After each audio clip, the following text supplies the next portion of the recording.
Swayam Prabha. Digital India. Educated India.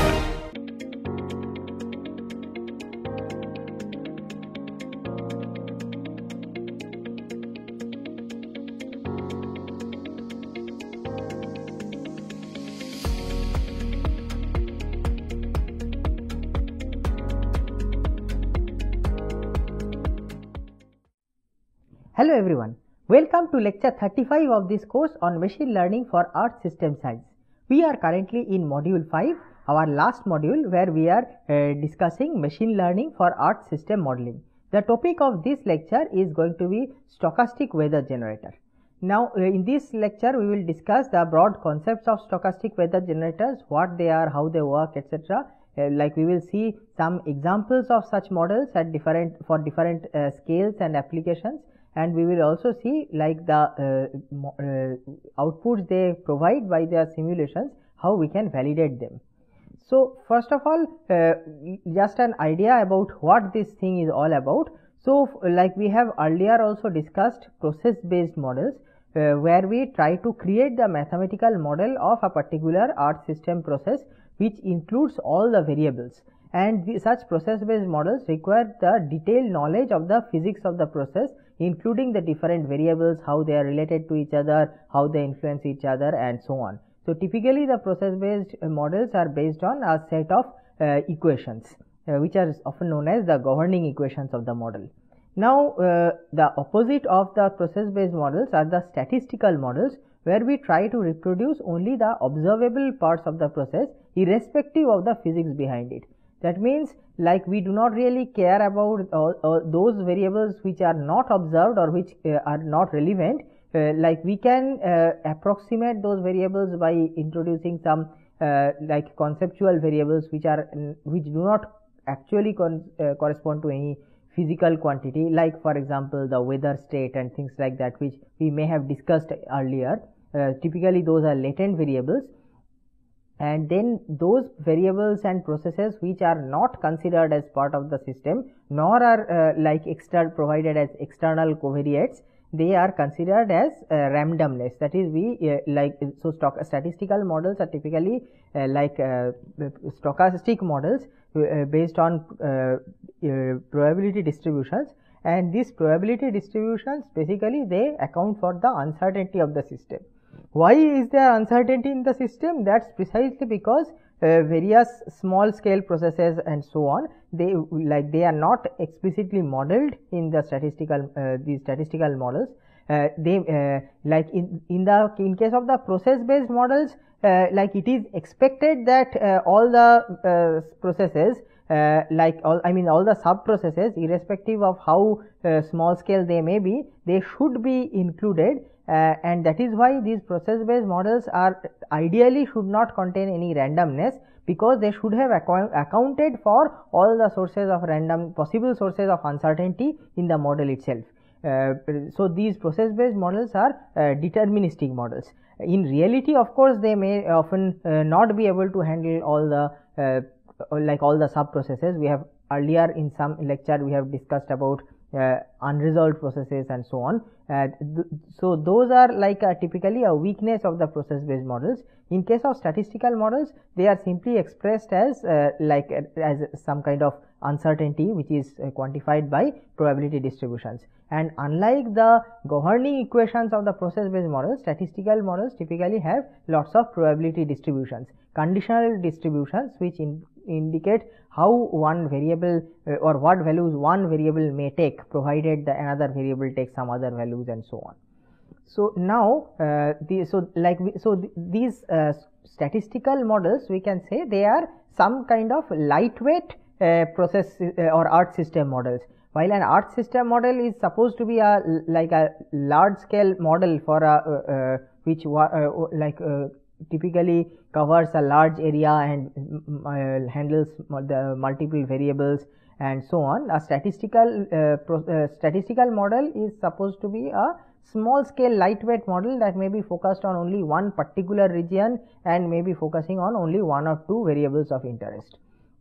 So, what the structure of the now this weather generator is such a statistical model. It's a very like an it's a these weather generators independently of have been studied in disciplines like hydrology and civil engineering since maybe the late 80s and so on. Of course, now they have become much more developed than earlier, but so they can be considered as a small scale earth system process models. So, the general approach is as follows: create a model to generate the synthetic values of a target variable over a target region, and this simulation is not the same as prediction. That is, we are not trying to say that at a particular time t the value of the variable at a particular location of S will be this much. I am not aiming to make forecasts of anything like that. I will just generate synthetic data, and it is really the statistical properties of these like synthetic or simulated values which should match the corresponding properties from the observed or historical values. Now the like as I have already said, the stochasticity is added to capture the uncertainty which is in the process, and so like it will basically be a probabilistic model, and the observation and the simulated values which we are talking about will be obtained by sampling repeatedly from that probabilistic model. That is, we will make a series or sequence of values sampled from it, and that should give us the one particular realization of the simulation. Now, among stochastic weather generators, the variables that are most commonly targeted are rainfall and temperature. So, there is a whole bunch of papers called the stochastic rainfall generator, which is a subset of stochastic weather generation. So, when we, as I already said, we really need to compare the statistical properties of the simulation with what has already been observed historically. So, in case of rainfall simulation like this, the properties that we study are as follows. It might be the proportion of wet days in a season. Wet days meaning those days where there was non-zero rainfall or there was rainfall above a particular threshold, or then what is the average intensity of rainfall during such wet days. Then these wet days or dry days, they are usually are not isolated, but they come in spells. That is, maybe 3 successive rainy days at a stretch, or maybe another 5 or 10 successive dry days at a stretch, and so on. So, these are spells. So, what are the minimum, maximum and average value lengths of such spells, and what is the mean intensity of rainfall during, say, wet spells, and then how many extreme rainfall events happened. We have already discussed the concept of extreme in earlier lectures. So, how many such extreme events happened? So these are, like we can say, these are gross statistics. We can these things we can define, calculate for one particular location over the region over which we are simulating, or we can calculate all these things for a specific months. And besides, we can also calculate things like spatial correlation of variable across the different locations. So earlier we have talked about variograms and things like that. So is the simulated variogram similar to the observed variogram? So these are questions which we are typically interested in when we are evaluating the output of a stochastic rainfall generator. So let us consider a paper on recent paper which appeared in related to this topic. So here, a daily spatially explicit stochastic rainfall generator for a semi-arid climate. So what is spatially explicit? Let us try to understand that. Many semi-arid regions of the world experience rainfall patterns characterized by high variability, high spatial variability. Accurate spatial representation of different types of rainfall will facilitate the application of distributed hydrological models in these areas. This study presents a daily spatially distributed stochastic rainfall generator based on first order Markov chain model calibrated using 50 years of rainfall observations at 88 gauges from 1967 to 2016 in the 148 square kilometer region, which is the experimental region. This is somewhere in the US. 3 types of rainfall, including convective, frontal and tropical depression storms were simulated separately in the generator using biweekly parameterization. So we know that rainfall can happen in different ways. Like there can of course be the normal convective rainfall which is brought about, let's say, during the monsoon season and so on, and then there can be storms, tropical storms, cyclones, or low pressure depressions and so on. So they like different types of rainfall have different kinds of characteristics. Like during the summer months we have these rainfalls causing by as a result of these nor'westers and things like that. So they like now each type of rainfall may have different characteristics. Some might be spatially more focused, some may be spread over the entire region, some may have like happen only in certain hours of the day, while the others can happen anytime, and so on. So in this work they are trying to handle all the three categories separately and simulate their statistics accordingly. The convective storms were simulated using an elliptical shape rain cell conceptual model, whereas frontal and tropical depression storms were simulated as uniform random fields over the whole watershed with introduced random variability. The rainfall generator was evaluated by comparing the mean statistics of 30 sets of 50-year simulated data versus 50-year gauge observed data. Most individual storm statistics and aggregated seasonal rainfall statistics were similar to the measured rainfall observations. The long-term mean values of both summer and winter rainfall amount were statistically satisfactory. This model can serve as a guide for application in areas with convective frontal and tropical depression storms. So here they have the setup is as follows. So they are targeting a relatively small semi-arid region of US at a high altitude. The characteristics of this region is such that the summer months of July, August, September, they typically account for approximately 60% of the total amount of rainfall. Just like in India, the most of the monsoon rainfall, like most of the places receive 80% of their annual rainfall from monsoon, which is from June to September. Here also it is more or less the same case, except that it is not a monsoon because it's not a tropical region. Frontal storms during the non-summer months account for approximately 35% of the annual precipitation, and the remaining 5% of the annual rainfall happens in the form of tropical depression storms. Now the summer rain often forms as convective storms with relatively short duration but high intensity and cover a limited spatial extent.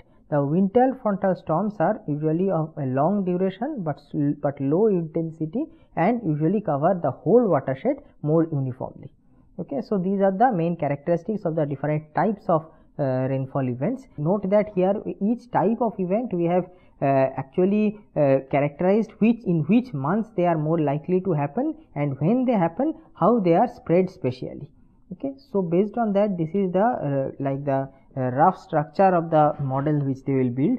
So first of all, there is the daily rainfall occurrence. I mean, is it going to rain or not? Is it a dry day or not? So this is actually considered as some kind of a first order process, like, because we know that if yesterday was a dry day, probably today will also be a dry day. If yesterday was a wet day, probably today will also be a wet day. And apart from a few wet to dry or dry to wet transitions can happen with certain probability. So based on that, first of all, it is like the model decides if any given day is going to be wet or dry over the entire region. Suppose it's a dry day. In that case, of course, there is nothing to simulate. If there is a wet day, then they will decide what kind of rainfall is going to happen. So out of the three kinds discussed earlier.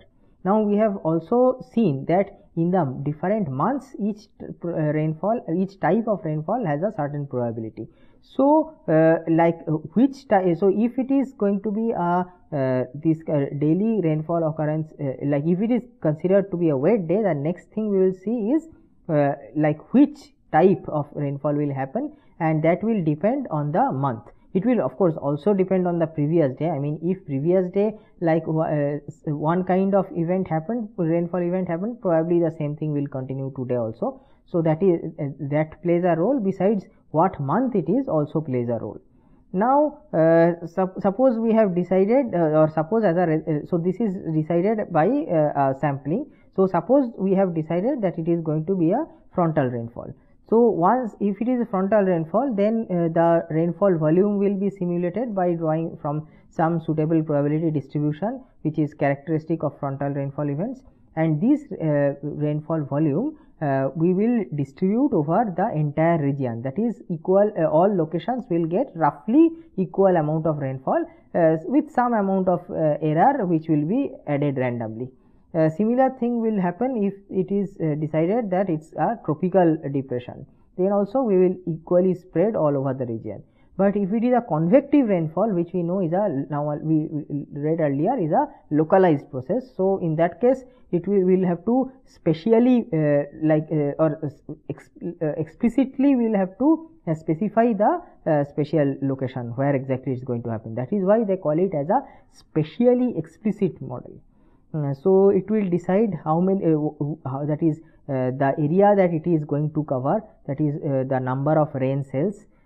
So it is it going to cover only a small number of grid cells, or will it cover a large number of grid cells, and so on.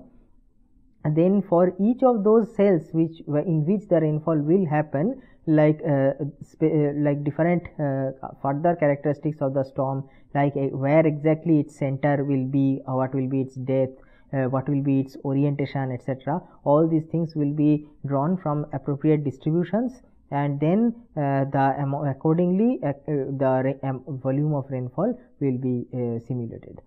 So these are typical parameter values of each of those probabilities which are estimated based on the observations. So most of these probabilities are actually nothing but relative frequencies which are obtained from the observation data. So they, as they mentioned, they have about 50 years of data, 50 years of daily scale data, which is quite a lot of data, and then accordingly so for the different months they have divided, they have estimated the probabilities of all these things. So as you can see, the transitional probability from that is from wet to wet, wet to dry, etc. The probabilities of the three different types of rainfall, and so on. So as you can see, the entire year has been divided into 24 half months period. Now as you can see, in the first 6 months, that is from January to May, if rainfall happens, it will surely be frontal storms. But if you consider July and August, then the rainfall is almost surely going to be of the convective type. And if you consider September, mostly it will be convective, but there is a small chance that it might be tropical also. But if you consider the following months, it's most likely going to be frontal, even though tropical there is a small chance of, and so on and so forth. Then what is the probabilities of multiple events happening on the same day? So that is also estimated, and then the other various parameters of the distribution. So these amount of rainfall volume and so on. So these are typically handled using some kind of Gaussian or maybe non-Gaussian distributions. So they will have certain parameters of the model, the mu, sigma, etc. So those are also estimated from the observations. And now if we go to the simulation results, so as I said, the data is obtained by drawing samples from all these from this kind of a model. So 50 years of observed data they have, so they keep on drawing the data for 50 another 50 artificial years. So for every day and every location they will simulate the amount of rainfall using this model, and then they will calculate the various statistics of that model with the corresponding statistics from the observations. So the the spells of the wet days, the spells of the all over the year, then only in the summer, in the non-summer months, what is the typical duration of a wet spell, or what's the typical duration of a dry spell. So all, as you can see, they have so this is the what they have obtained from the observations, and this is what they have obtained from simulations. So as you can see, the each particular length of a kind of spell, it has a probability. So they have basically plotted the CDF of that. Along similar lines we discussed another paper. So here coupled stochastic weather generator using special and generalized linear models. So just like in the previous case, the buzzword was specially explicit. That is how it was differentiated. This model was differentiated from the other models. So like, by the way, for the evaluation of the model, so this spell length is only one of the criteria by which they have compared the simulations with the actual results. Apart from that, there are bunch of other parameters or statistical quantities also, which I already discussed. So all those things also have been compared against the observations. So you are strongly encouraged to go back to these papers and actually read it. So in the next paper, here it is called coupled model, because it here it's not only about rainfall, it has two variables which are dependent on each other. So the coupling of these two variables, namely temperature and rainfall, is actually captured or attempted to be captured by some kind of a probabilistic model. So we introduce a stochastic weather generator for the variables of minimum temperature, maximum temperature and precipitation occurrence. Temperature variables are modeled in a vector autoregressive framework conditional on precipitation occurrence. So autoregression we have discussed earlier. But it is not just autoregression, that is, it depends not only on its own past values but also upon precipitation occurrence. That is, like if there is precipitation, then today, then tomorrow's temperature will depend on today's temperature in a particular way. But if there is no rainfall today, then tomorrow's temperature will depend on today's temperature in a slightly different way. Precipitation occurrence arises via a probit model, and both temperature and occurrences are spatially correlated using special Gaussian processes. So we have discussed these Gaussian processes earlier also, and we have also particularly discussed how Gaussian process is required to maintain the spatial correlations between the different for the different variables. That is, if so much rainfall happens in location S1, how much rainfall will happen in location S2, these kinds of things. So we have seen that Gaussian processes are a good way of or it's a good model which is able to specify these kinds of correlations through the covariance function. So that's what they do here. Additionally, local climate is included by spatially varying model coefficients, allowing spatially evolving relationships between variables. The method is illustrated on a network of stations in the Pampas region of Argentina, where non-stationary relationships and historical spatial correlation challenge existing approaches. So, as I said, here are two different variables to be simulated here: temperature, in fact maximum and minimum temperature, and rainfall. So, like the bivariate temperature process, bivariate because there are two things, maximum and minimum. That temperature process is conditioned on the precipitation occurrence.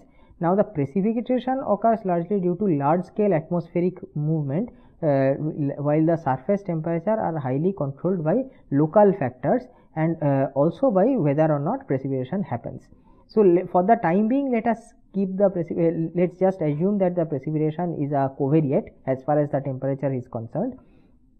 So at a given location on a given day, the maximum temperature indicated by Zx and the minimum temperature indicated by Zn, they follow the certain characteristics. So xn, xx, these are basically the covariates which influence the temperature. This also includes the precipitation which is being simulated. So these beta x, beta n, these are the correlation coefficients as the regression coefficients.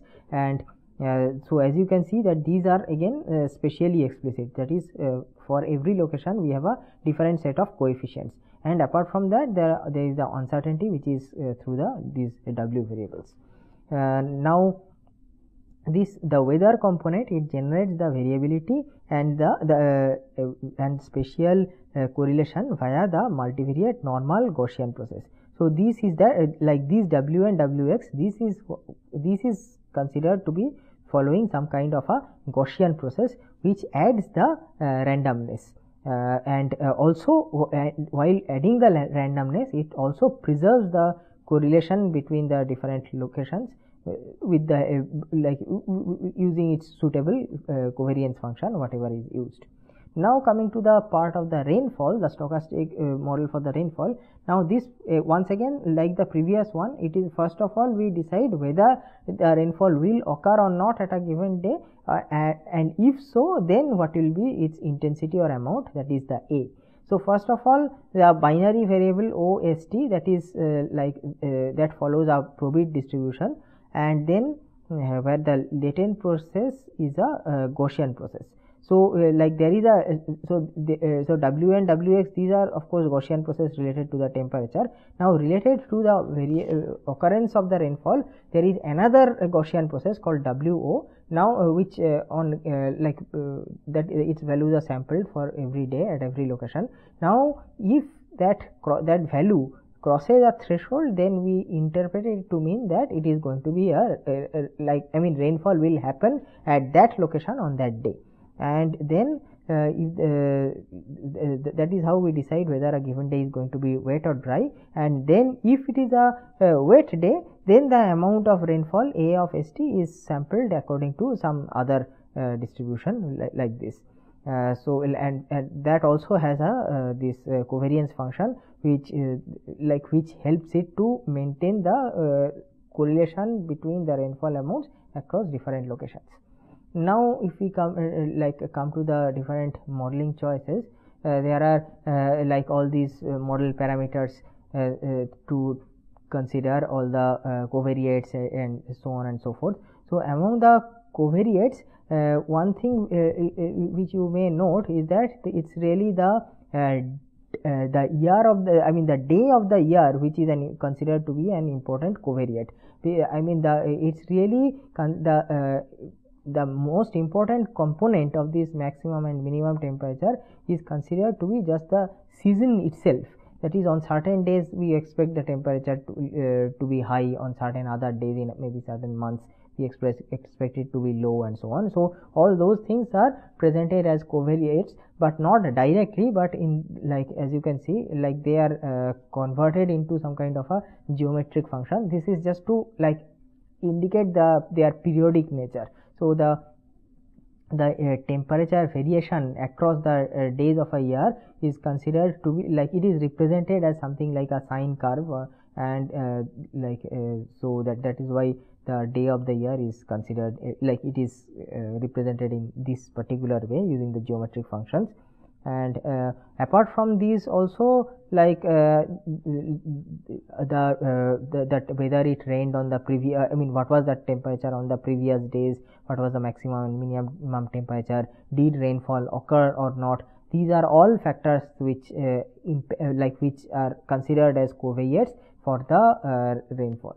For the maximum temperature, while for XO, this is the Gaussian process on which it is decided whether rainfall will occur or not. So for that also we have the similar variables, because rainfall is also a seasonal thing. That also we can the occurrence of rainfall can be treated as something like a sinusoidal variable. That's why we employ these geometric things. And so this is how the simulated statistics compare with the observed statistics. So here they are considering the length of the wet spells, the length of the dry spells, length of the hot spells. This is related to the maximum temperature. Then of the cold spells, this is related to the minimum temperature, and so on. And the red is what is the observed distribution of these spell lengths, and black is what is obtained from the simulations.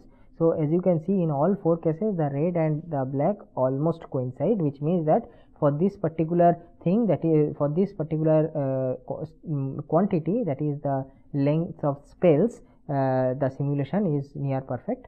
Similarly, other quantities can also be compared to the to the observations, and they find a good match between the what is observed and what is simulated. Now we come to another paper. This is specifically for the Indian region. So the last two papers we focused on rather a small homogeneous region. Now let us consider a larger heterogeneous region like India, and we are trying to simulate the spatiotemporal all the spatiotemporal properties of daily monsoon rainfall. So the simulation of rainfall over a region for making for long time sequences can be very useful for planning and policy making, especially in India where the economy is heavily reliant on monsoon rainfall. However, such simulations should be able to preserve known spatial and temporal characteristics of rainfall over India. General circulation models are unable to do so, and various rainfall generators designed by hydrologists using stochastic processes like Gaussian process are also difficult to apply over the highly diverse landscape of India. So the heterogeneity is something which becomes a big challenge when we are considering such a wide and diverse region. In this paper, we explore a series of Bayesian models based on conditional distributions of latent variables that describe weather conditions at specific locations and over the whole country. During parameter estimation from observed data, we use spatiotemporal smoothing using a Markov random field so that the parameters learned are spatially and temporally coherent. So this concept of getting spatial and temporally coherent values from Markov random field we have discussed several times earlier. So the same concept is used here also. And so let us come to the models right away. So there are several models, each in a particular way. So here there is first. So again there is it's a two-step process. There is a ZST, which is a binary rainfall indicating not whether rainfall will happen or in the earlier cases, like in using this probit, the occurrence was considered as a binary variable which indicates whether rainfall will happen or not. In this case, it's not really that, it's more like whether it will be low rainfall or high rainfall. Now what is low and what is high may vary from one region to another because we are considering a highly heterogeneous region, and XST is the actual quantity of rainfall. And similarly, we have another variable called U, which indicates the rainfall over the entire region. So on U is also a binary variable which means that so Z is specific to one particular region, one particular location, and U is specific to the entire region. So in one model, each of the locations are handled independent of all other locations. Each day is also handled independently. In another model, we take into account the temporal coherence, that is it's more like a Markov process. The Z of a particular the Z at a particular location and at a particular day depends on the Z on the previous day at the same location, and accordingly we have the once we have the Z's, accordingly we have the we sample the values of the X also accordingly. Like in another model, this Z, it actually depends on U, that is on a given day whether it will rain, there will be low rainfall or high rainfall at a location depends on it depends on the rainfall conditions over the entire region. So the relation between the entire region and a particular location, that is somehow characterized by the probability distributions. Now there are, like when we are dealing with a large heterogeneous region like India, so there are certain regions like for example the northeast, which often acts in an anomalous way. Whenever the rest of India, in those times when rest of India is getting heavy rainfall, usually or often the northeast does not get so much rainfall, and vice versa. On the other hand, there are certain regions in central India which get rainfall on those days when the region as a whole is getting a lot of rainfall, and similarly on the days when the region on the whole is dry, that region also remains dry. So these kinds of local to global relations are captured through or this model tries to parameterize those relations. And then all of these things can be done simultaneously, that is taking the temporal, spatial and this local to regional effects at a time, like all of them can be handled. A different approach is to this. We have already said that this is a large heterogeneous region, so why not try to first divide it into homogeneous regions and then simulate the rainfall in all the homogeneous regions, not independently but like there will be some overall governing variable, that is the U basically, which the U which governs the which indicates the kind of rainfall over the entire region, that will have a have a bearing on each of the smaller homogeneous regions as well. So the first task is to divide the whole region into such homogeneous sub-regions, and that is again achieved with the help of a Markov random field. So this C is that region indicates the region variables, and the rainfall amount is then at a particular location is then simulated based on the conditions in that homogeneous region C. And now there are certain so there is a huge volume of literature based on this stochastic weather generator and so on, and now these are often used to quantify the uncertainty due in the climate change impacts. That is, typically these are used these kind of generators are used in the future to run, say, in several years into the future, and then try to study the nature of uncertainties and so on under different scenarios. That is, as you have seen, these rainfall or these weather generators, they take various covariates. Now some of these covariates may be coming from outside the model. So that is the model itself takes care of only these three variables, the minimum temperature, maximum temperature and rainfall. But apart from that also there can be other meteorological variables which are extraneous to the model. So like in a sense they can be considered to be forcing. So one way to use these models is as follows. Say suppose we use these large scale simulation models like GCMs to simulate the climatic variables into the for many years into the future and so on, and use those some of the variables thus simulated as extraneous variables to drive these kind of rainfall and these weather generators and see their effects. Now this paper actually adds a note of caution to that. It says that the results we can get as a result of this exercise may vary highly depending on the on which stochastic weather generator model that we are using. One model may give one kind of result, another model may give a very different kinds of result. So if you are planning to use these for understanding future scenarios, it is necessary to exercise caution, because these basically because the different models of this type, they may not agree with each other, especially under the changing climate. So these are some of the different papers which we discussed today. That brings us to the end of this lecture. Thank you. We will consider further applications of machine learning in earth system processes in the coming lectures. So till then, bye.